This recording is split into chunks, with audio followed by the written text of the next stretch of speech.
Andy, my dude, have you heard of the magical website builder known as Squarespace? Ugh, not another Squarespace ad. I feel like every podcast is sponsored by them. Hey, don't knock it till you try it.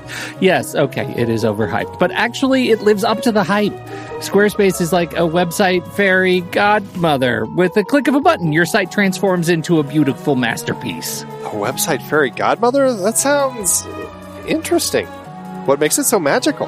Well, for starters, those slick templates make anyone look like a professional web designer. Pick one, customize the colors and fonts to match your brand, and voila. Plus, the drag-and-drop fluid engine is so easy, your grandma could build a site on Squarespace. Well, she did knit me a lovely scarf last Christmas. Maybe website design is next. Exactly. And when you're ready to sell your Nana's handmade scarves online, Squarespace has built-in e-commerce. Add a store with one click. Get flexible payment options. Then watch those sales roll in. And when she wants to teach others her steezy scarf skills, Squarespace's new courses feature is just the ticket. Nana can set up her curriculum and enrollments and payments in a snap and become the next e-knitting influencer. Oh, wow, you really sold me with the grandma angle. Sign me up for that free trial. Just go to thenextreel.com/Squarespace and transform your site into a beautiful Squarespace masterpiece. Well, thanks, Pete. Even though it's overhyped, Squarespace actually sounds perfect for Nana's site's needs. Appreciate the warning on the ads, though. I'll brace myself next time I listen to a podcast. Anytime. Let me know if you need any help getting that site up and running.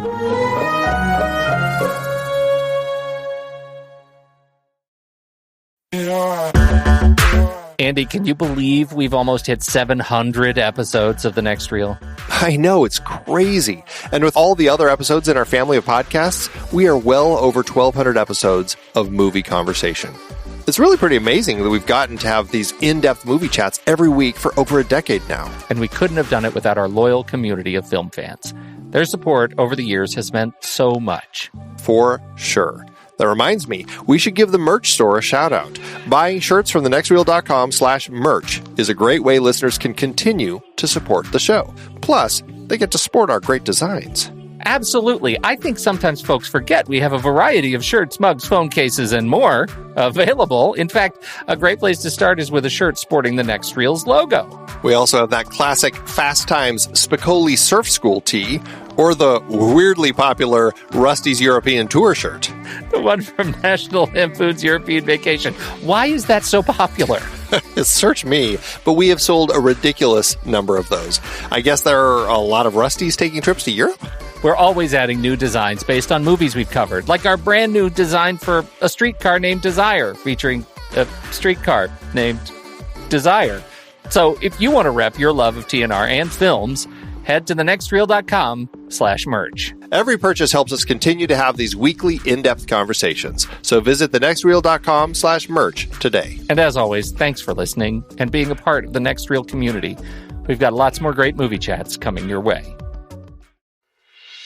I'm Pete Wright. And I'm Andy Nelson. Welcome to The Next Reel. When the movie ends, our conversation begins. In just a matter of seconds, you're going to hear a classic episode of this show from back in the day when we called ourselves Movies We Like. It took us a while to settle into the show's format, so you'll notice some differences as you listen to these episodes. For instance, it takes us a bit of time to actually get into the conversation about the movie. Things like that. But we're still proud of the conversations about the movies themselves, and we think they're worth keeping in the library. So enjoy these episodes from our back catalog. And you can become part of our Discord community, learn more about the show, and find out how you can become a supporting member at thenextreel.com.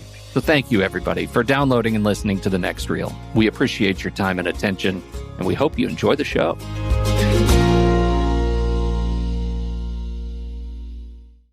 So, Pete. Andy. How are you? I'm so good. Oh, I don't want to get too excited because I want to save it. But I'm pretty excited about the show tonight. I don't want to get too juiced. I'm feeling a little bit juiced. I'm feeling sad. Why? Andy? Well, come on, why? So we've talked about 184 movies on this show. We have? A lot of movies. So we've done four dumb episodes that aren't about movies that don't count, is what you're saying. No, we've done 184 movies. I know, that's what I'm saying. We have 188 episodes. Oh, yes. So Bing Bang Boom, carry the one. Difference is 4. 4 equals stupid that we didn't do movies. Yes. Yeah. What's stupid episodes. What's your point? So my point is, we only have 26 reviews or ratings on iTunes. How is that possible? I don't know, but out of 184, yeah, that's like one I can review tell for every 7 episodes. I can tell you why we don't have that many. Well, first of all, we don't ask very often. We did for a while. No, we don't. And it would be great if people did that. If they went to iTunes, if you subscribe on iTunes, go to the iTunes store and give us a review. But mostly the reason they don't do it is because iTunes leaving a review is a pain in the butt. It is. It's really a pain in the butt. And so I don't like doing it. I don't either, but I do it. I do it because I care. Because I care, exactly. Yeah. Yeah. That is sad. Are there any new ones? No. Sad. I know. Makes me sad. Yeah. I should be happy today. You should, because of this movie that we're doing tonight. Thank God we're doing this movie tonight. Yes, let's talk about happy things. I want to talk about Starship Troopers. Oh, okay. Yes, a little back and forth on that one on the Facebook page. Over on Facebook. What do you think about that? Honestly, I haven't seen it in a very long time. I remember watching it and just thinking it was just really ridiculous. Yeah, so the premise, we should say, the premise is we posted on Facebook, Steve Sarmento, the Once a Future King, posted on Facebook about an article from The Atlantic in which the premise is that Starship Troopers is one of the most misunderstood movies ever. And that it was such a self-aware satire film that most people didn't get it. Right. And so, was your mind changed? Nope. I mean, I knew that stuff was there. I mean, it was. I could see it there when I watched the movie. I didn't like the movie the first time. I feel like I did rent it again somewhere down the line and watch it again and go, okay, yeah, I still see that stuff in there. But I don't know. I guess I just never really cared that much for the movie in the first place, so it just didn't do a whole lot for me. Well, we did have some. We had a couple of good comments on there, and I want to shout out to Philip Hurd, who says that Starship Troopers is, in fact, his most disliked film. And he tells us why. He says, I think it's a sort of film that's all about message and has little else to offer. I can appreciate views that differ from my own when communicated well, but I think this is about as ham-fisted as you can get. From the Nazi uniforms to the brotastic behavior of the troopers, I think it shows a real lack of respect for the military in general and infantry in particular. Fascism is bad, no news scoop there. But it is a top-down problem. I think to portray the troops who fight and die as such small-minded non-thinkers is disrespectful. He goes on a little bit, but I think you get the point. And Amy Shaw, another friend of the show, says this, echoing Philip's point, but says also Denise Richards, who is on my irrational hate list. Our differing reactions to this movie were the reason I divorced my first husband. She must love. What is the? Is it Die Another Day that has her? It's Tomorrow Never Dies, or Tomorrow Never Dies as Christmas Jones. Or yes, whatever. Yeah, terrible. She's the nuclear terrible. physicist. And yet, Tomorrow Never Dies. I think that's the one I like. Right, that's the one with Jonathan Pryce, isn't it? Yeah. See, I like that. I had fun with that movie. Yeah, but I don't like Christmas Jones. No. Oh, that was not good. Oh dear. Do we have other? I have some follow-up. I do have another bit of follow-up. Oh, let me hear. Follow-up from another show. I did a guest spot on the If You Like podcast. Right. We've talked about If You Like from our friends, Joel Micah Harris and Adam Lanter. They do the show where they give you recommendations. If you like one movie, you'll like these other things that you like. And so Joel had said that Adam had never seen Seven Samurai, Akira Kurosawa's Seven Samurai. And as you and I are someday going to be doing the series on the Seven Samurai, I had already watched it. And so, so we jumped in and I came up with some, dare I say, eclectic picks. Excellent. I did. I'm pretty excited about it. So I had an enormous amount of fun on that show. Joel is a gentleman and a scholar, and it was a great deal of fun. And that episode goes live, I think, tonight. Recording this on Thursday. So if you're listening to this show, If You Like on Seven Samurai is probably live over at If You Like Podcast or in iTunes. So check it out and go to iTunes and give Joel and Adam a 5-star review for the If You Like Podcast. You should do that. Yes, because they're good guys. Absolutely. And so that's my bit of follow-up. It was good fun. Good. I picked a Hindi film. Good show. Really? Yeah, I did. Hindi. Oh, very interesting. Yeah, it was fun. Yeah. And Roger Corman. That's all I have to say. Yeah. I definitely have to check out your... You will not respect me anymore, I think, is what we're saying. Oh, Pete, I've never respected you.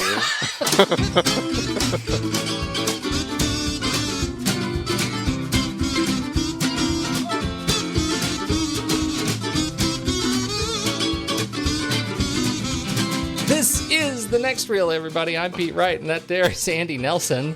Good day, mate. And we spoil movies tonight on the show, the final in our epic dystopian action extravaganza with George Miller's 2015 Mad Max Fury Road. And seriously, people, we rarely do a new current release in theaters film on this show, and we really do spoil it, so you have been warned. If you are listening, you're still listening, prepare to be spoiled, or turn it off and go hit the theater and then come back. But before we get into any of the spoilage, you should learn more about us at thenextreel.com, subscribe on iTunes, or follow us on Twitter and Facebook at The Next Reel. And if you feel you're standing in line right now to legally change your name to Cheeto the Fragile, you're the kind of person who should head over to Instagram.com/thenextreel and play Next Reel's Instagram, hashtag ponyprize, hashtag guess the movie challenge. Andy, how do we do against the blood bags this week? Well, I think it was a decent week. We got 3 images in before Glarced, our wonderful friend from another world, was able to figure out the very mysterious images. I loved the images that our dear friend Stephen Smart was using this week, which must mean that I need to put this film on my must-see right away list because these images are just so fantastic. It was from Predestination, the new film with, newish film that has our constantly busy acting friend Ethan Hawke in it, written and directed by the Spierig brothers. And 3 images in, Glarced was able to figure it out. Predestination, indeed. So he is entered to win the Pony Prize. I have to tell you, first of all, congratulations, Glarced. Again, thank you. But Andy and I have to have words. I can't believe that now, because Stephen Smart has put this on the list, now is the time that you say you want to put this on your I have to see this movie now list, when I told you months ago that this movie was fantastic and you had to see it. But no, Pete said it, and he likes Hindi films and Roger Corman, and so I'm not going to trust him. But Stephen Smart from Scotland? Yeah, he comes all the way across. I'm right here, man. Every week I'm in your head. All right, let me clarify. You recommended it to me, and I immediately put it on my Netflix queue. Okay, so Netflix queue is not the same as I need to see this immediately film. Well, and then I bumped it up when the images look so good. So I love you, man. Jeez. I feel like we're just really starting off on the wrong foot. Andy, I think it's time. Let's do trailers. I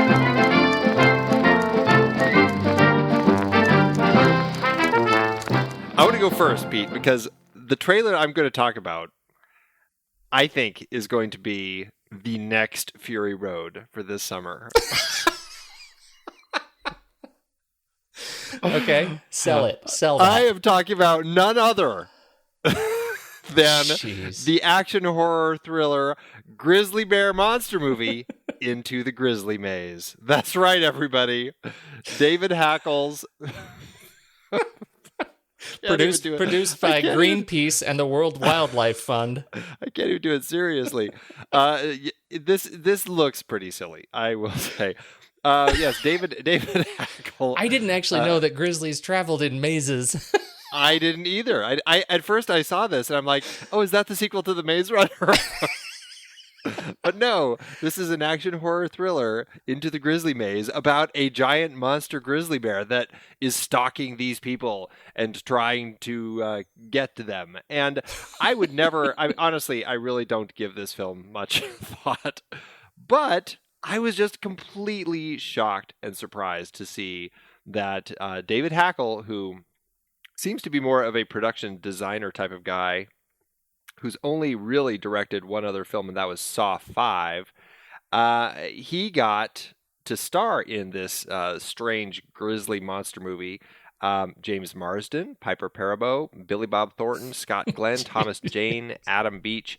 It's like, okay, they're not like A-list stars, but at the same time, I'm like, Cyclops. Right. It's Billy Bob Thornton? Sling Blade, right. I mean, it's... Sling Blade. And he got Bart the Bear to be in it. Right. This doesn't sound to me like a bear advocacy film. No, this is definitely not. This actually reminds me of was it Grizzly, that film that came out in the 70s? Yeah, Grizzly, 1976, the big monster movie with this giant grizzly that's stalking a bunch of people. And it was one of those films where they had such a small budget, as I recall, that it was a lot of kind of first-person point of view shots from the monster or from the grizzly bear as he was stalking people going through the woods. So you rarely even got to see the grizzly, and didn't make for a very good film, as I recall. Now, Grizzly from 1976 has a 5.2 star rating on IMDb. Into the Grizzly Maze has a 5.2 also. Yeah, I really don't think it's going to be any good at all, but the trailer just cracked me up because of the people that were in it. And these people, they all look like they're taking it incredibly seriously. So I give it to them for jumping into the Grizzly Maze. They really do. They really do. Yes, they do. It's a scary, you don't want to be sucked into the Grizzly Maze. Like a vortex of grizzlies. It's Jaws in a forest. That's what we're trying to do here. And it turns out when you can see the grizzly, it's not as scary. This grizzly apparently is so mean that it's scaring all the other grizzlies out of the Grizzly Maze. Again, reference Jaws. That's right. Exactly. Yes. When does it come out? It's Not a very soon limited, enough. I'm guessing a limited release. June 26th is when this bad boy is going to be just bursting onto the cinematic world for all of us to jump in, get ourselves lost in the Grizzly Maze. I can't wait.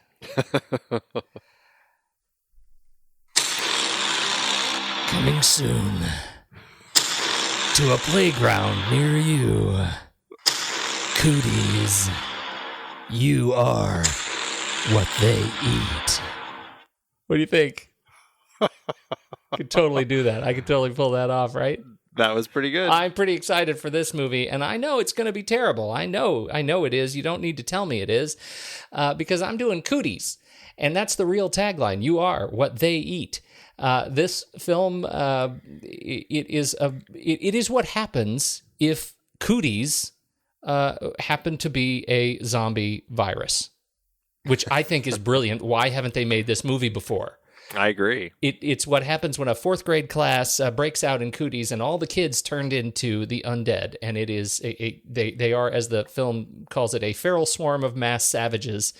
And it's they are hunting down the teachers. The teachers are barricaded in the classroom. I, as you know, am on the record. I do enjoy the zombie oeuvre, and this looks like it's something right up my alley. Plus, it stars Elijah Wood, Alison Pill, Rainn Wilson. I always get that wrong. Rainn Wilson, Nassim Pedrad from Saturday Night Live, Jack McBrayer, Jorge Garcia from Lost. We like him very much. I mean, it's got a cast of B-list actors that I really like. I find funny, right. And Elijah Wood. So what are you going to do? But I very, very much look forward to this film. I think it's going to be, it's coming in already at a blistering 56% on Rotten Tomatoes, which I think puts it in the guilty pleasure category for some year down the road. It hits theaters September 18th, 2015. What do you think? Well, just like Into the Grizzly Maze, it also is at 5.2 on the IMDb star rating. So, yes, another Another stellar film that's attracted some names to star in it. Although Lee Winnell is one of the writers on this one, and Lee Winnell, of course, burst onto the scene as the co-writer and co-star of the original Saw, and has worked quite a bit with James Waugh after that, on and off some of their movies, and has been pretty busy in his own right. And I do like the kind of sensibilities he has within some of his horror stuff, and so as bad as this looks, it also made me laugh out loud several times. I think so. So I am going to pledge my attendance at this film. I think it's probably coming direct to digital. I believe, actually, as I click the magic button, yes, internet, September 18th, 2015. I don't even think it's getting a theatrical release at all. And so I will be first in the digital line to check this one out. I can't wait. Cooties. Excellent. Oh, Andy. Yes. You will arrive at the gates of Valhalla, shiny and chrome. In this wasteland, I am the one who runs from both the living and the dead. A man reduced to a single instinct. Survive. It is by my hand! You arise from the ashes of this world!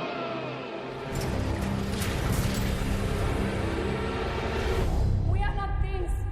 We are not things! Where is she taking them?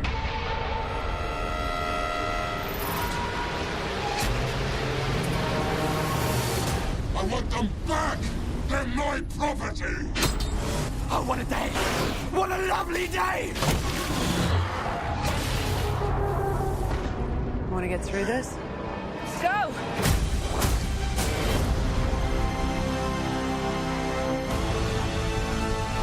As the world fell, each of us in our own way was broken. It was hard to know who was more crazy. Me or everyone else. Holy sweet Mary Mother on a rocket ship, Andy. This was a fantastic film. I concur.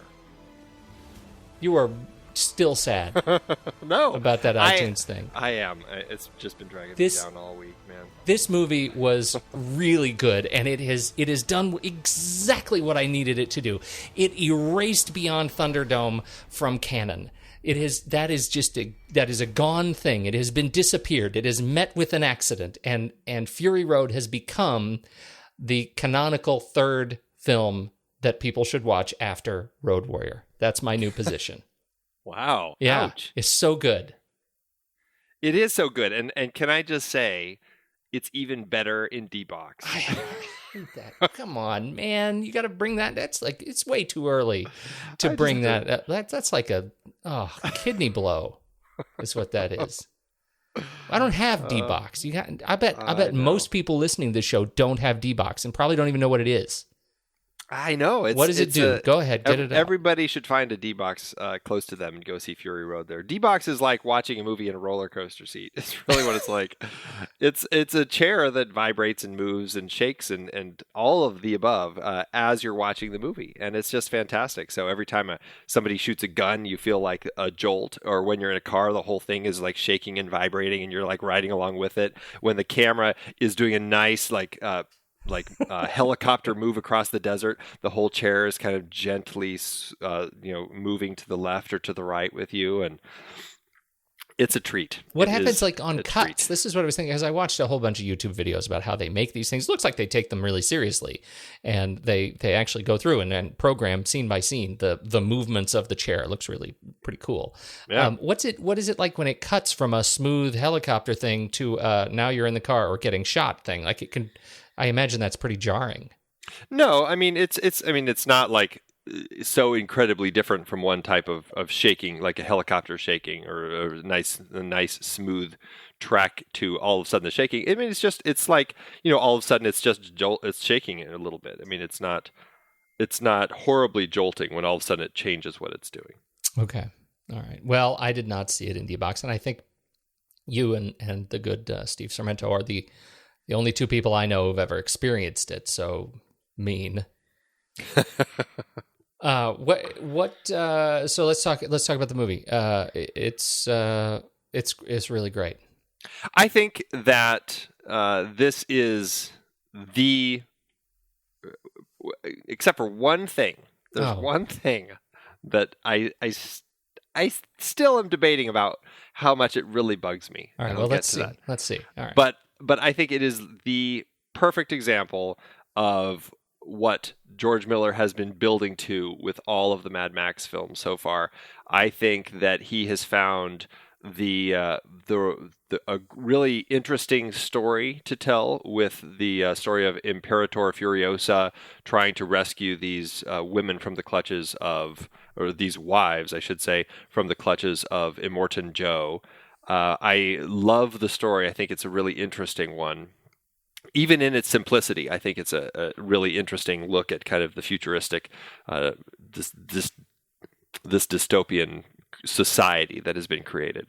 I think that he has matured enough as a filmmaker to find just a really fresh way to do an action film that just did not need to be over the top with shaky cam. It didn't need to have cuts every 2 seconds. It just felt alive from beginning to end in a way that I just have not experienced in quite a while.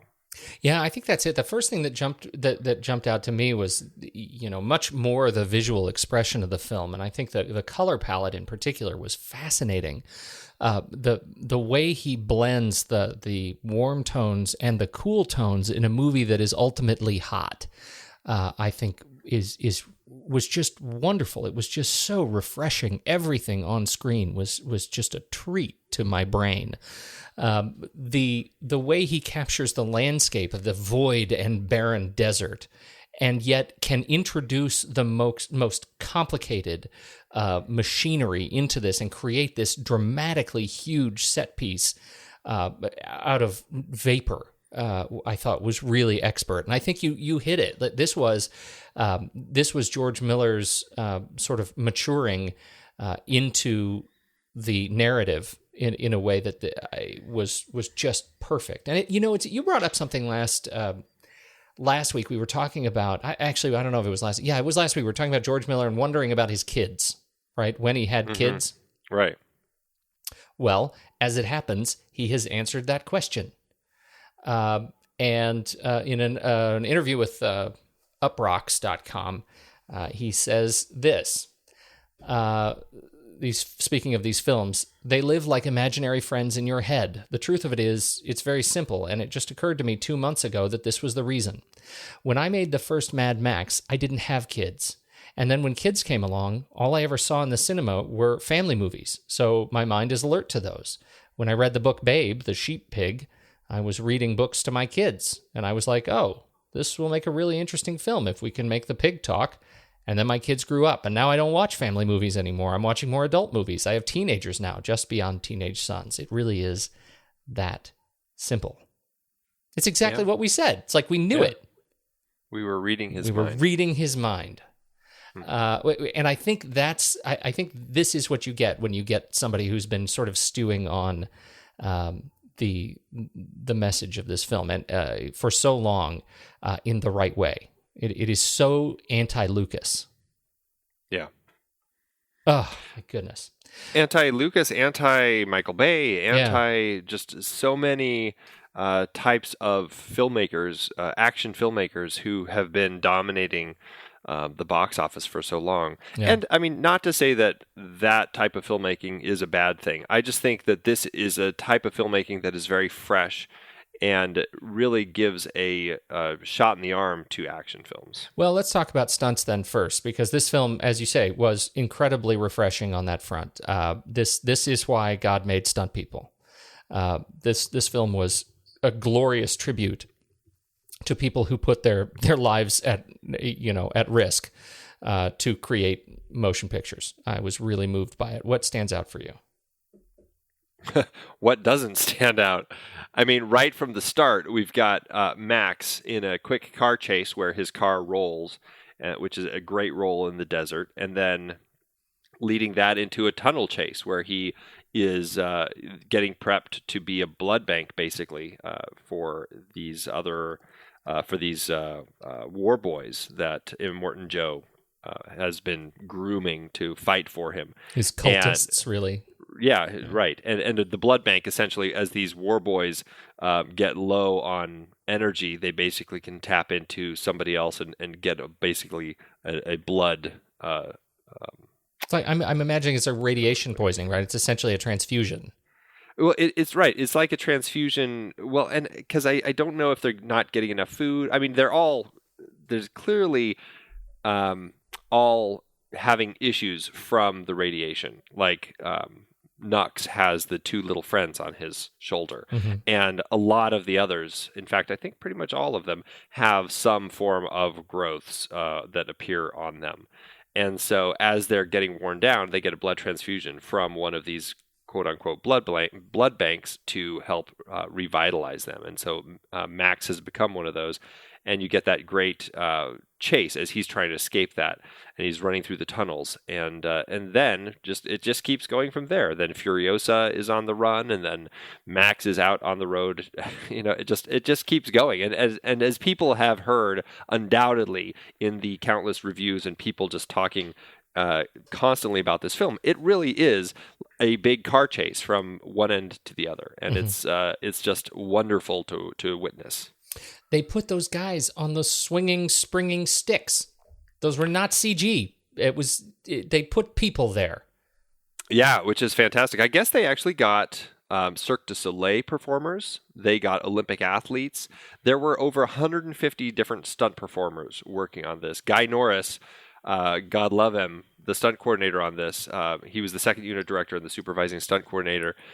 Somehow figured out the right way to work with all of these different stunts. And I can't remember. I know I read how many stunt scenes, like different stunt shots they had. I feel like it was like 300 different stunts that they ended up doing in this film. Something crazy. And just managed to get them all done. And they look great. I mean, I love those guys on the sticks as they swing down and grab people and swing around. I loved the just the bits of people like hopping off the sides of the cars. When even just simple ones, seemingly simple ones, when Max is hanging off the back of the war rig, snapping the chains from the hooks that the other cars have shot into their truck to slow them down, as they have their giant. I don't know what you'd call those, like dragging cages behind them to help slow the vehicle down. The incredibly clever device. And then even just the jumps, like the motorcycle, the first motorcycle group that she is trying to get safe passage from, they start attacking, and you've got just crazy motorcycle stunts as these guys are going over jumps over this rig as it's driving through the desert, and they're like throwing grenades down on it. And then later you have that Immortan Joe as he's driving that fantastic like two 1959 Coupe de Villes, I think as they described it in flagrante delicto, basically. Right. The two cars fused together. As he goes over that jump to try to get ahead of them to slow them down. And just with the firework that they have going on here, you've got guys riding on the hoods of cars. There's a fantastic one where Nux and his old buddy are on the hoods of their respective vehicles, spitting fuel into the exhaust ports on the front of the I don't know what that little piece of the engine is that sticks out, to basically like give them a boost and to get them to go faster. And they're just riding up there as the vehicles are driving. And just everything that they're doing is this incredible stunt that they do to incredible effect to make this film really live. I absolutely agree. I think on the special effects that we do have, what stands out to me incredibly, and I'm so curious if you know anything about this, I couldn't find anything. How did they do the fire the way they did the fire? Am I alone in that? Like the explosions were so unique in this film to me. Is it just color timing of these effects, or that was my guess. That was my guess, is that in the color timing after they shot the film, they went in and reworked the coloring to make those flames just, I mean, it's a really dark red with a really kind of bright yellow. And it's just beautiful. But then also sometimes there's just incredibly black smoke. And I would assume that comes from whatever mix that they used to build the explosions. They probably put something in that gave off a lot of that black smoke with the flame. But I don't know. I equally found just all of the color design of the film just stunning. I mean, even just like the red suit that the guitar player wears. It's that crazy red suit with his, he's got that double end or that guitar that shoots flames out the end of it. Yeah. The generally in terms of world building around vehicles and I'll call them creatures, but the guitar player is one of them. That vehicle in itself, to me, is sort of a rancor monster of this film. Which vehicle? The vehicle with the 4 giant drummers and the guitar on the front, the rolling speaker. Right. That to me is such a monster, right? That's the giant monster of inspiration for the War Boys. And I found this film, like, I got that same feeling watching this film in terms of cleverness of just industrial design that I got watching, Alien for the first time, seeing H.R. Geiger's work.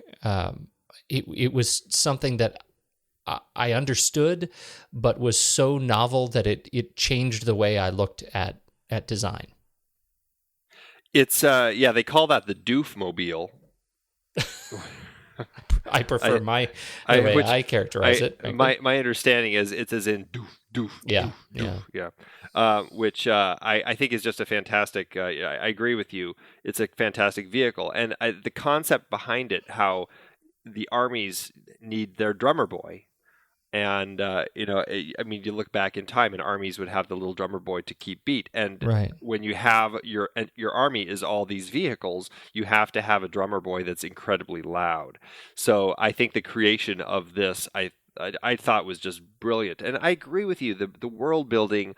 This is, I think, a really smart way to build a world where you don't have to fill it with exposition explaining everything. The exposition is very low, but the puzzle pieces for this world are all there, and you get a really interesting sense of this very strange society that has formed around Immortan Joe, whether it's the War Boys and their fixation on the way that they worship him, whether it's Immortan Joe and the way that he has his wives to essentially use them as vessels to try to raise the perfect son, thus far unsuccessfully. There's the milking women that they use to get the milk, and of course we already talked about the blood banks. And then there's all the scrapping people who are just fighting for whatever they can get from these guys, and just little things. There's the details, like when they first catch Max, you see them tattooing on his back lots of information about like how it goes by so fast I don't have a chance to look at it, but it's like how old he is,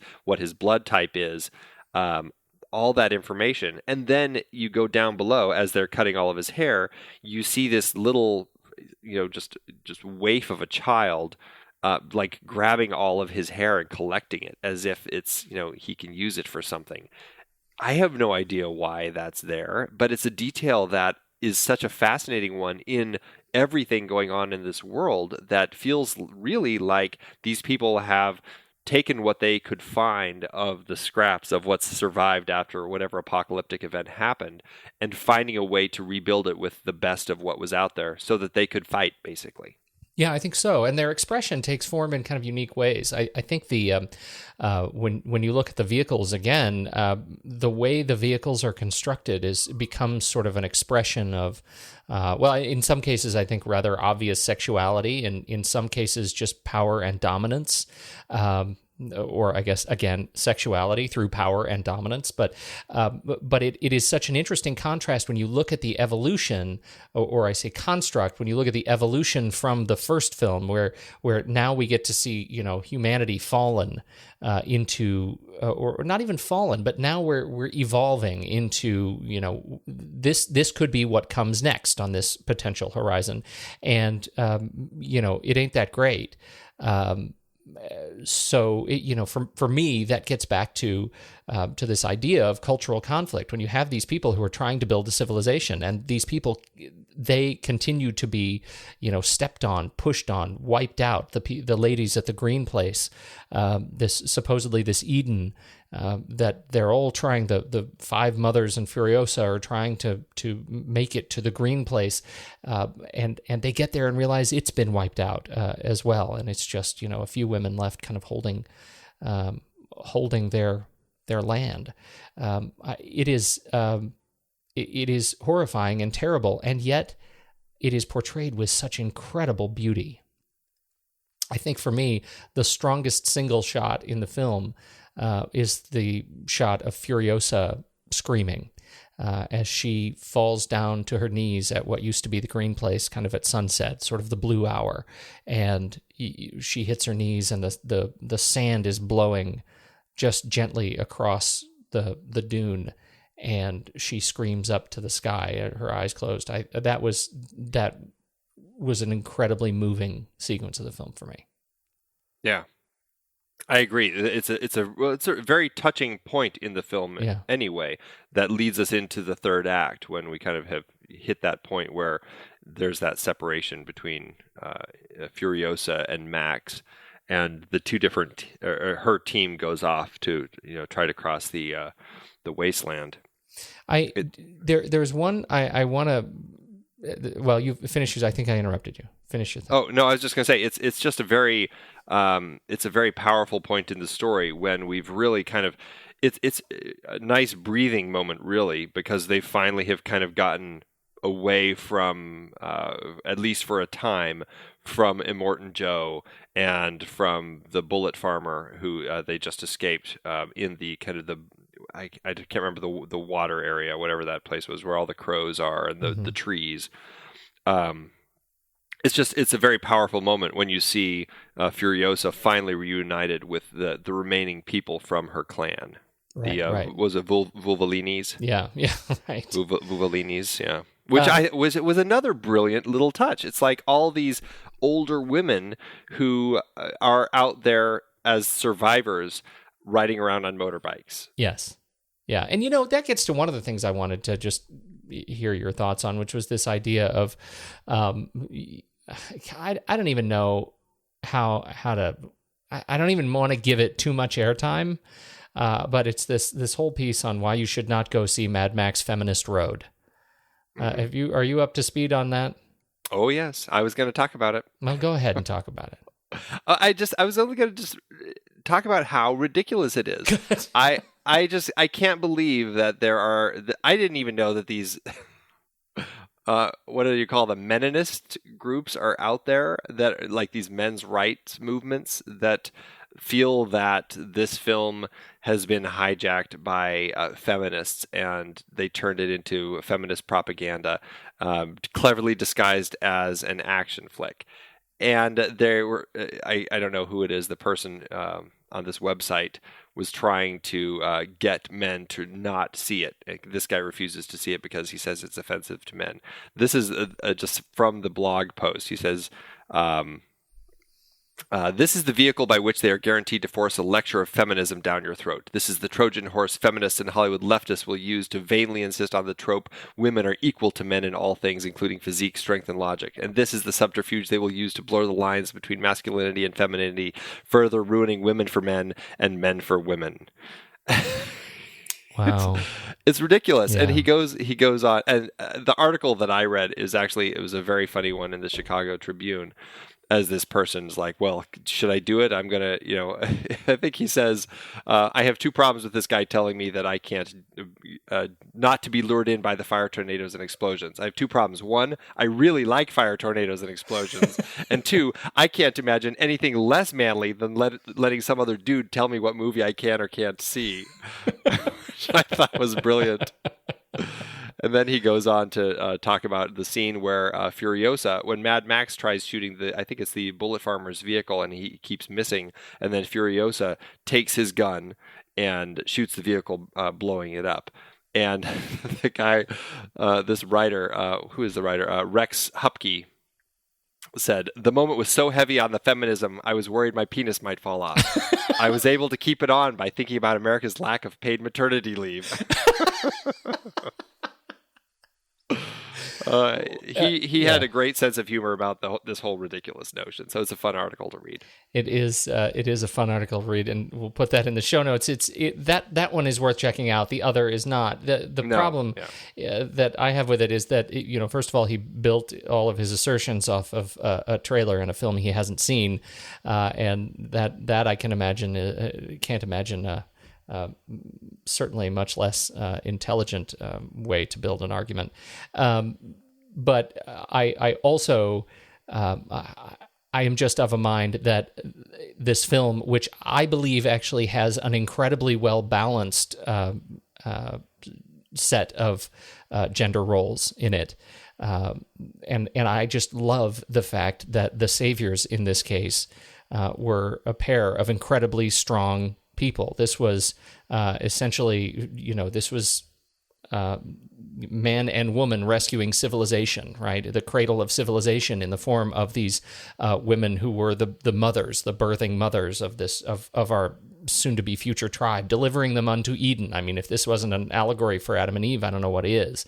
And so I really enjoyed it. I loved the way Charlize Theron played this character. I thought she was just magnetic, and her strength and the contraption that she wore on her arm, which was really, I thought, very compelling, particularly when she took it off. I thought that was a great effect. That I just thought it aced it in every way for me. Charlize Theron was the strength in this film. She really grounded the film in a gravitas that made the story relatable, and really put me in a place where I could understand what it would be like under a regime like Immortan Joe, and how awful it must be to be trapped in it like these women were. I really loved that aspect of the story. And, thinking about this is the sort of film that in the right sort of year, I really think that Charlize Theron could potentially get an Oscar nomination for it. I mean, it really depends on the year. Yeah, I mean, Sigourney Weaver got an Oscar nomination for Aliens, for Pete's sake. Yeah. I could equally say that this is that sort of role. And I think Charlize Theron brought so much power to it, a quiet sense of anger and pain that always registered, and I could get everything she was feeling from it without ever feeling like she was going overboard, and without her ever having to fill us with exposition or backstory, or even go to bed with Max. I was like, this was a great action film where you didn't have to have the male and female protagonists sleeping together. Yeah, that's right. And that doesn't mean the film wasn't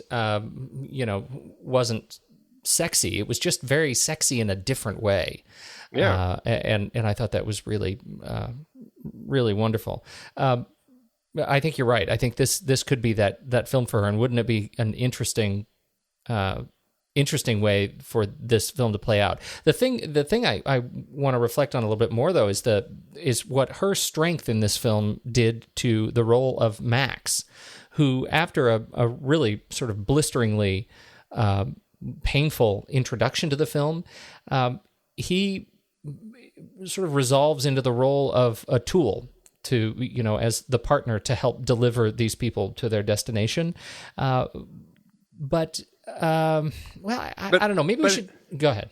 I was going to say, but hasn't he always? Well, maybe not in the first film, but the second and third films, surely that's exactly the role that he took in those films as well. Yeah, it really was. And I don't think I saw it as much in Thunderdome because I was blind by rage. But he really did. And I thought this film really cemented that role as the archetype, for Max in this film. And maybe it was exacerbated by the fact that it wasn't Mel Gibson. That Mad Max is with the change in actor, Mad Max becomes the archetype and not the person. And I thought, for me, that worked really well. But we did have Karen Kay write into us on Twitter saying, saw Fury Road, missed the Mad Max persona of Mel Gibson. Hardy, no charisma, just a Bane voice. What's your take on that? Well, as I said at the beginning, there was one thing that I'm still not sure how much of a problem it is for me or not, but it is Tom Hardy. I actually really like him as a person. It's just, but there's something about his voice, and maybe it's just the dialogue that they gave him, that it never quite worked 100% for me. And I don't know. I'm so torn. Because I think the film is pretty perfect otherwise. It's just, there's something about him. I don't think it's a lack of charisma. I just feel like just some of the ways that he kind of grunted sometimes, it just didn't come across as the way that I thought Max would have been portrayed. I see that. I disagree. Because for me, he was that character. I think I see the point, particularly the Bane comment. It may have been a mistake to put him in that metal face mask up front and then have him grunt the way he grunted up front. I'm just saying Bane has become kind of a legendary, iconic character, and not always in a good way. Right. The voice, the face, the everything. So I think that may have been a thing. But for me, what I really liked about it in terms of Hardy's portrayal, we know that this film takes place after Thunderdome, sometime after Thunderdome, long enough so that the machines and, culture can kind of take on this new direction, this new fork, and create this even more kind of animalistic or savage sort of society. And I should say just this savage side of society. One of the things that I think is really great in this film, and I'm saying this kind of parenthetically, is we get to see a lot more of the people, and the people don't actually look all that bad. The people, when they're out there begging for water, they look like just really poor people who are living under the thumb of a Morton Joe. And I thought that was a really nice touch. And we can get into the discussion around, management of environmental resources, which I think this film subtly, puts a fork in too. Anyway, with Hardy, what I like so much from the very beginning when he eats the two-headed lizard, we see this guy who is a savage. He has become more savage, more mad than ever before. And what comes with that is that sort of grunting, guttural, do whatever it takes to survive kind of a thing. But the transformation that he goes through, I think, is really subtle and really nice once he is brought into the path of the women and becomes once again the rescuer, and gets that thing off his face. So he now has both a physical transformation, and then we get to hear his transformation. We get to feel his transformation as he becomes more of an active player on the war machine. So sure, and as he goes from fool to finally giving her his name of Max, which I thought was great, and I agree with all of that. It's just I think for me it really did boil down to the tone, the pitch of voice that Hardy ended up using in the film. And again, I'm still trying to decide how much it bugs me, because I agree with everything that you just said. It's just that there's something about it that sometimes I'm like, is that really strike me as Max? And I guess that's just this, I'm just going to have to watch it a couple more times to really get a handle on it. But did you hear the whole, I don't know, I think I'm going to call it a very silly theory about Mad Max. Well, and that Mad Max actually is Bane? Right. Not quite, but, people will try to come up with theories all the time about things, and this is a theory about, since Mel Gibson is not playing Mad Max, that it must not really be Mad Max. And this whole theory is that this character of Tom Hardy is the grown-up version of the feral kid from The Road Warrior. Oh, no, I disagree with that. I think it's bunk. I think it's just completely silly. There's people you can search around on Mad Max fan theories and read all about it, but I think it's just kind of nonsense. It's an interesting one to think about, but it doesn't make any sense to me. I actually, to me it seems like this actually would have taken place between Road Warrior and Thunderdome, because there still seems to be quite a bit of fuel, and Thunderdome there really is no fuel. They're making it out of pig methane. And he still has his car, and he doesn't have it when we get to Thunderdome. And so it seemed much more to take place between those, except for the fact that George Miller then comes out and says it takes place long afterward. I was like, George, yeah. I think, here's the thing I think about George's sense of this world encompassing all four of these films. I think he creates a really magical world. I just don't think he necessarily spends time figuring out how they all connect between all the films. Well, and part of what he said, his full quote was, at least in this particular interview, where does this fit into answer the question, where does this fit into the timeline? He said, it's not a precise chronology because I never intended for there to be, but after the last one, after Thunderdome. Yeah. However, my crazy theory is that he is like me and wants to erase history in terms of Thunderdome. And did you catch how many times? And the answer is, enough. How many times the characters looked practically directly into the lens and say redemption? That is George Miller's message to me and those like me, right-thinking, sane people who thought Thunderdome was just nutso, and also there was a message that said, "Hey, you were right, and this is what you deserve." That's funny. Is it? I'm going to let you have that. You can have that. Okay, my last just cinematic observation that I loved so much, and I'm going to file this with the redemption story. Did you get a sense for what I'm going to call Master Blaster Redux in this film? What's that? Nothing, huh? I'm thinking there was there was the giant looking through the telescope at the beginning, and the giant bearded baby in a floating floating baby seat who kept giving orders for daddy. His two sons, right? They were that is my theory is that was what Master Blaster should have been all along. Crazy giant radiated bearded baby person. I love the names in this. Ben Lott brought a good point up on Facebook that George Miller may come up with great names, but he doesn't often let you know those names until you see them in the credits. Yes. I agree with that, but I do love the names. The Imperators and Imperator Furiosa, Nux, Immortan Joe, Slit, Rictus Erectus, Toast the Knowing, the Splendid, Angarad, Capable, the Dag, Cheeto the Fragile, the People Eater, the Bullet Farmer, the Doof Warrior, the Organic Mechanic, the Valkyrie, the Vuvalini, Corpus Colossus. It's just, it's so rich in just amazing, just world building with all these crazy names. I love it. Yeah, you can kind of get a sense for the writing process too, can't you? I mean, the detail that he goes into putting in these names that end up being important to no one really but himself, because they're certainly not important to the film.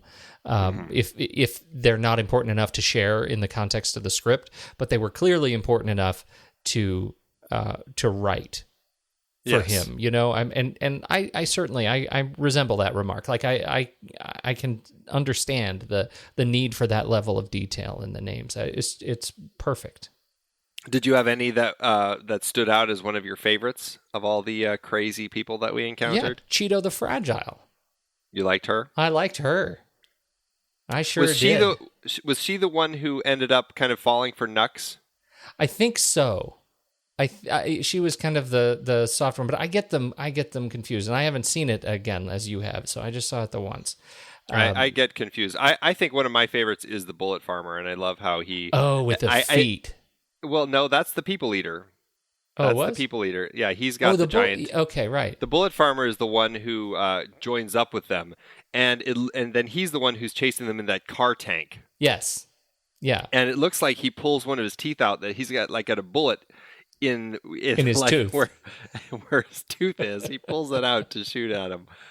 I thought that was pretty fantastic. Yeah, that was pretty good. Pretty good. Yeah. So overall, it was a huge win for me. What else is on you? Anything else on your list?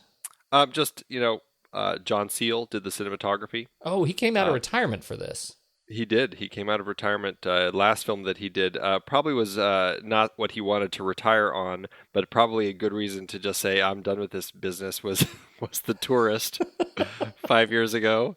But he had worked with Miller on Lorenzo's Oil back in 92. So they had worked together. And then, he came out of retirement for this because I believe that Miller had actually talked to his former cinematographer, and I'm blanking on his name at the moment, but he had talked to, who was it who did Mad Max Beyond Thunderdome? I'm blanking on his name. We talked about him last week. Why can we Dean not? Semler. Yeah, Dean Semler, that's right. Dean Semler was scheduled to do this, but as I don't know if people who have been kind of following the ups and downs of trying to get this movie off the ground, Dean Semler was scheduled to shoot this one, and just because it ended up taking so long and it going on again, off again, since 98, I think is when Miller actually came up with it and started pushing to get it made. Semler ended up dropping. Now, I will say Semler, unfortunately, ended up doing Paul Blart Mall Cop 2 and The Last Witch Hunter. So maybe he would have been better off sticking with Miller. That being said, I do think that the film looks pretty stunning the way that it is. So kudos go to John Seale for what he brought to the table here. The quote that Miller comes back to is from Roman Polanski, that there is only one perfect place for the camera at any given moment in a movie. And we've talked about this in the context of Mad Max films now 3 times, and this film, I think, demonstrated that in spades. The placement of the camera inside the action, not as it was so magnified by the scale of action that they put on in this desert, was just mind blowing. Mm-hmm. Brilliant. And the just general composition, I've already talked about my favorite film, but you look at the general composition, particularly anytime the Doof mobile was in scene, the just beautiful, perfect triangles that usually lead from the flame coming out of the flame-powered guitar, leading down to the fantastic crescent of cars just careening across the desert was just so pleasing and so terrifying. Awesome. Yeah, it was stunning. Colin Gibson, the production design that he did all through this with the cars, with the helping figure out what the costume design was going to look like that Jenny Beavan did. All of that was great. All the way down to Margaret Sixel's, George Miller's wife. She did the editing, and stunning work. All of it's stunning work. Tight. They did compare the number of shots. Yeah, I saw that. Did you see that? Worth talking about. I'm not sure if it's how worth talking about it is, right? It looks like on our favorite Cinemetrics, Road Warrior has 1,403 shots coming in at 90 minutes. And this Fury Road comes in at 2,700 cuts at over 2 hours. Right at 2 hours. Yeah. Right. So that's 22.5 cuts per minute compared in this to film. 15 and something. Yeah, it's like 13.33 cuts per minute in the Road Warrior. Yeah. So something more. Like but to your point early on, this is it's not so many cuts that it feels like a Bourne film. Right. It definitely feels well paced, and man, it moves, but it doesn't move so fast that you can't keep up with it at all. And I thought that was like a love letter to his audience from George Miller. I mean, it was such a treat to be able to say I could see everything that was going on in this film, even to the point where I think for me the biggest mystery is how Immortan Joe's gas mask could actually rip off his face. But even that I could keep up with. Well, John Seale said about George Miller and the way that they shot. He said it'll be running below 24 frames because George, if he couldn't understand what was happening in the shot, he slowed it down until you could. Or if it was too well understood, he'd shorten it or he'd speed it up back towards 24. His manipulation of every shot in that movie is intense. Wow. So he really looked at every single shot to make sure that it was understandable. I'm going to start playing with that. Yeah. And just because what I do is interviews and B-roll of buildings, I'm just going to slow them right down. I want you to see that corporate logo transition to a fountain, transition to a CEO. As long as it's understood. That's the key. It will be understood in spades. So good. Too funny. All right. Anything else on your list? Funny. Other than I was going to mention that this was originally scheduled to shoot in Broken Hills, where they had been filming. I believe that's where they shot The Road Warrior. And unfortunately, because there was huge storms that happened right before they shot, the whole place was covered with wildflowers, which they decided would not actually look right for the film. So they moved it over to Namibia. Principal photography began in July 2012 in Namibia, and they filmed over there for I think they shot from July 2012 to December 17th, 2012. It was 120 days of filming. So a long time in very hot temperatures in Namibia, but a gorgeous look for this film that I think kept up with the same vibe that they had caught in Broken Hills and in that area. Such a bummer not to shoot in Australia, though.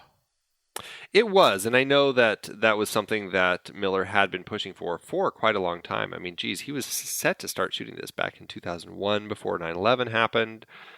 On and off with Mel Gibson, on and off with different production companies and funding and just things, the economy and everything kept changing. He was going to film this 3D, and then they decided that it was going to be too complex with the 3D cameras with all these cars. Oh, and, did you see it in Australia in 3D?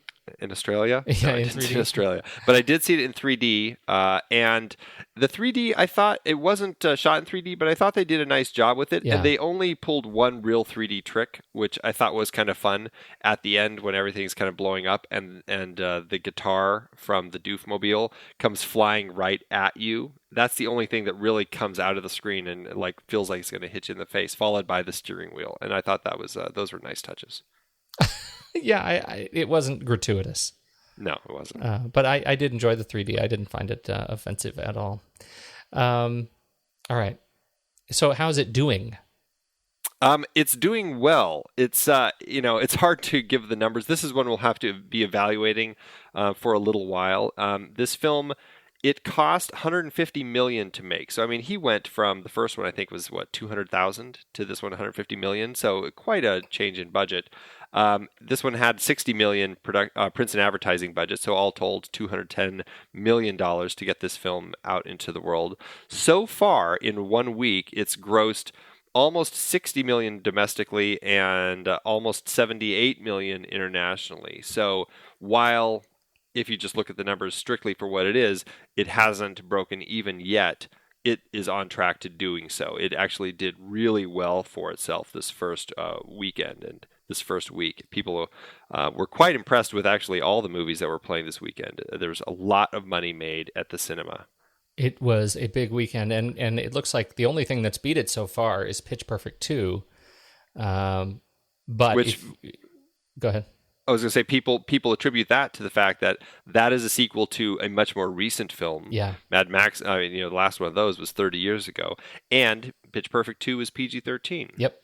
If people want to go to the movies, this is the one they can see, and they've already seen Ultron. Right. And why would they go see Hot Pursuit? But it turns out a lot of people could answer that question. I don't get it. Well, it's because it's got Sophia in it. All right. Well, we should probably rank it. Let's do it. Head over to flickchart.com/thenextreel, and you can friend us, like us over there, follow us, and let's see if our top films line up with your top films according to the Flick Chart. Do you need me to vamp? Sorry, hold on. I thought I was ready, but I wasn't. Okay.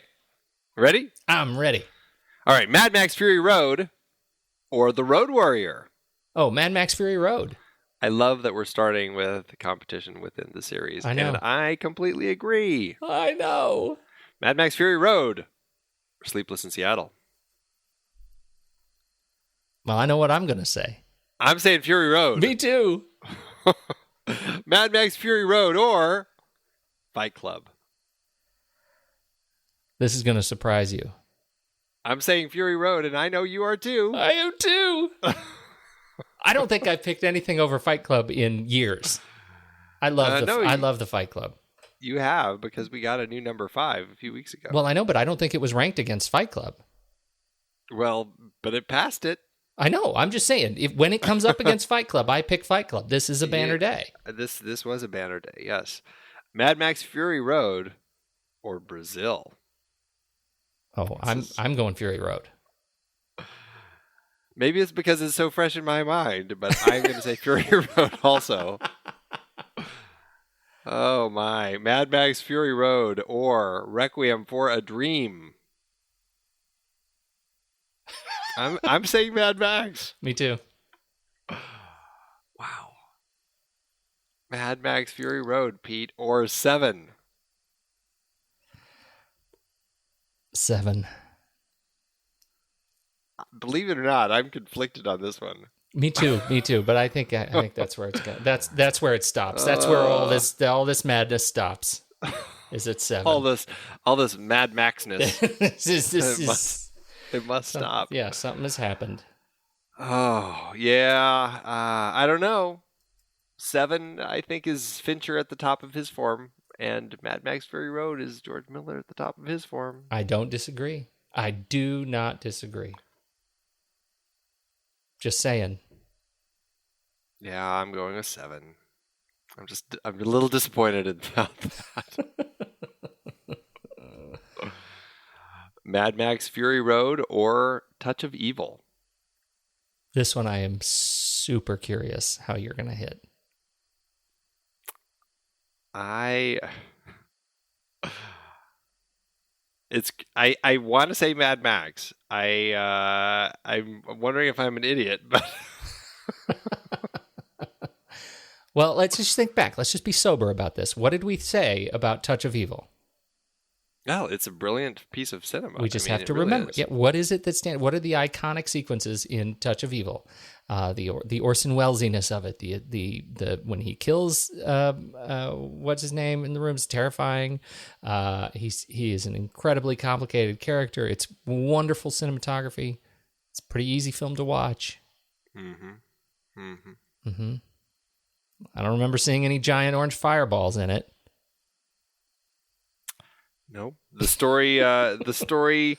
It's a little more convoluted, maybe, but in a way that makes sense for the story. It has a nice convoluted mystery story that they're telling you there. Mm-hmm. It does have Charlton Heston playing a Mexican. That was if there's going to be a weak point in that film against Fury Road, and I think you would probably say the same thing about Tom Hardy. I mean, if there's a weak point, it's going to be. It sounds like for you, it would be Tom Hardy. Yes, it would be, but it's just a slight weak point. And same thing with Charlton Heston. It's not a huge weak point for me. Well, I'm just going to say, Charlton Heston is a slightly bigger weak point for me. And as you know, I didn't have a weak point with Tom Hardy. So you do the math. Mm-hmm. So does that mean you're saying Mad Max? I'm a mercy to your words. We just got a new number 5. And now we have a new number 5. Oh yeah. Well, we've got Okay, so I'll say Mad Max. Are we going to say Mad Max Fury Road or Jaws? Yeah, this is harder. I have to go with Jaws on this one. Yeah, I think probably so. I think it had a really good run. Man. Yeah, that's pretty crazy. That is bananas. Yeah, well, it's so that put it at number 5. Out of 184. 185. Well, say out of 185 now. Beating out Touch of Evil, Requiem for a Dream, Inception, Alien, Raiders of the Lost Ark, All the President's Men. Butch Cassidy.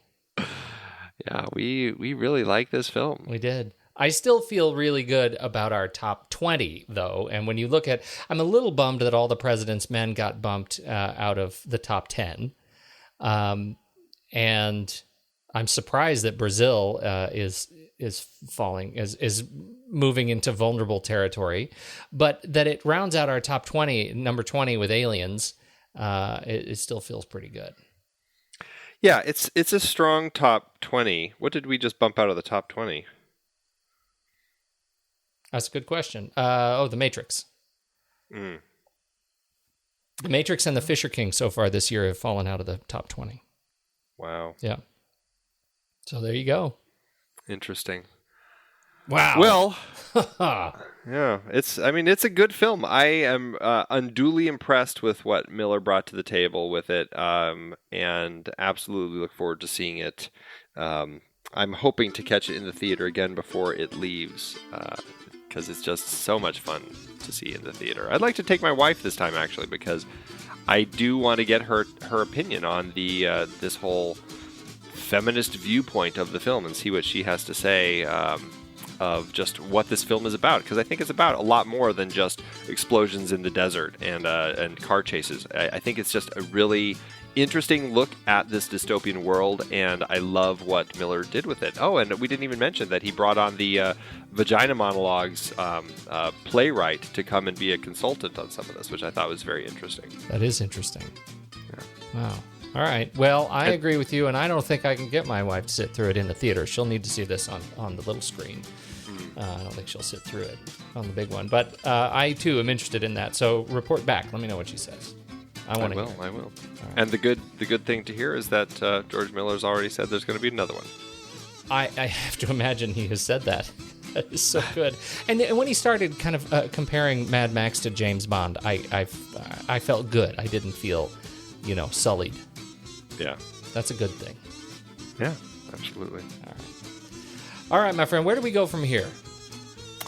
We are going to transition out of Mad Max, and we're going to jump into some black and white cinematography of James Wong Howe, a wonderful cinematographer from the early days. We're going to watch The Thin Man, King's Row, Sweet Smell of Success, and Seconds. Oh, what a good mix. Yeah, absolutely. It's going to be a fun ride. All right. It will be, for sure. Until then, I'm going to go to bed. All right. I am going to go hop on my Doofmobile and drive it around the neighborhood.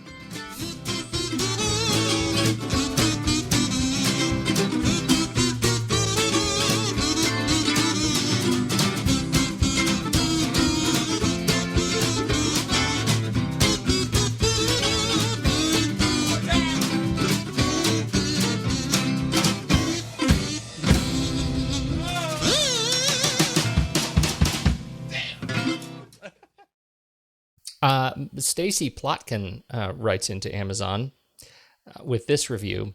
I'm still shaking my head, wondering why this is getting the reviews it is getting. I get the cinematography is great, but the storyline is completely vacant. It's more or less 2 hours of a chase scene. Max is a grunting ape. Without a doubt, the worst movie I have ever gone to a theater to see.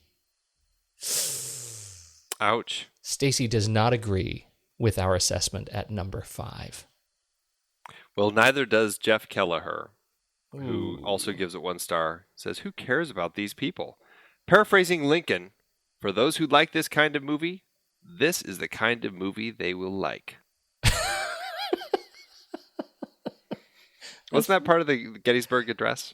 Yes, I think it was. And I think he was referring to Mad Max. I'm not sure. I believe he was. It might have been the first one. It was quite a while ago. It was a long time ago. I saw that in Lincoln. Andy, it is hard to believe that we have been having in-depth weekly conversations about movies since 2011. You are telling me. Producing this show week after week requires a ton of work behind the scenes. If you'd like to help support our efforts, one easy way is by using our originals page when shopping for books and movies that we've covered. Just visit thenextreel.com/originals. Your purchases made through our links give us a small commission at no extra cost to you and allow us to keep having these great discussions. I love The Next Reel Season 4. Do you know why? I don't. Why? Because we got to talk about my favorite movie, Terry Gilliam's Brazil. That's not even an adaptation. No, but it was such a great part of our great Terry Gilliam series, and a few others in that series were adaptations, like The Adventures of Baron Munchausen, adapted from Raspi's stories, and La Jetée, which inspired 12 Monkeys. Oh, right. And for our Man with No Name trilogy, we saw how Sergio Leone's A Fistful of Dollars was basically stolen from Kurosawa's Yojimbo. We added Labor Day to our Jason Reitman series, adapted from Joyce Maynard's novel. Oof, there's one we'll always regret. Our big Stephen King series covered adaptations like The Shining, Cujo, Christine, and Stand By Me, great horror and coming-of-age tales. Another Coen Brothers adaptation, too. We got to talk about how they turned Homer's The Odyssey into Oh, Brother, Where Art Thou? For our holiday series, we did The Bishop's Wife and The Poseidon Adventure. And who could forget seeing Alec Guinness in the adaptation of Kind Hearts and Coronets during our series dedicated to him. We really need to do more of his films. Truly. We had our first film noir series with classics like Double Indemnity, Detour, and Out of the Past. And our black and white cinematography of James Wong Howe's series with The Thin Man, Sweet Smell of Success, Seconds, and King's Row. So many adaptations. Oh, you're not kidding. Dive deeper into these originals and more at thenextreel.com/originals. Every book you buy helps support our show. Get the full list at thenextreel.com/originals and start reading today.